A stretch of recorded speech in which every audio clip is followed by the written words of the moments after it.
non saa yi comme li nga wax rek sama combat ak Eumeu Sène nga defuñu woon 1000% sax combat Sokh ak Franc boo tamit ñaata pour cent la boo ne 200%. ba tax na ñu ànd leen di ñaanal bu baax a baax parce que c'est l'union fait la force li yëpp sport la day jeex tu as compris li ma leen di souhaité lu ma leen di ñaanal mooy ñu ànd ñu nekk benn parce que sport day jeex live bi dafay continuer leen wax yàlla na leen yàlla defal jàmm ñoom ñu ñëw nekk 1000%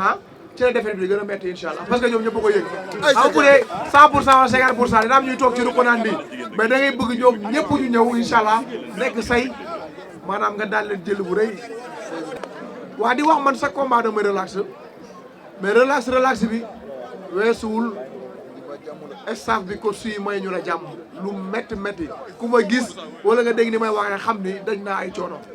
dañu jógee ci coono duggaat ci coono yu métti amul benn détail bu ñu bàyyi ci combat bi lu ñu war a def yëpp ñoo ngi koy def ba tax na amul lamb yu ñuy xeeb bu ñuy xeeb dañuy relaxé nag ndax li ngay wax bis mënu rëy suñu kanam mais duñu tee nag ñu teg ko fi ñu ko war a teg te xam nañ lamb ji impact bu muy am moom it xam nañ fu muy yóbbuwaat ci lamb ba tax na respecté nañ ko bu baax a baax di ñaan yàlla may ci ndam le premier incha allah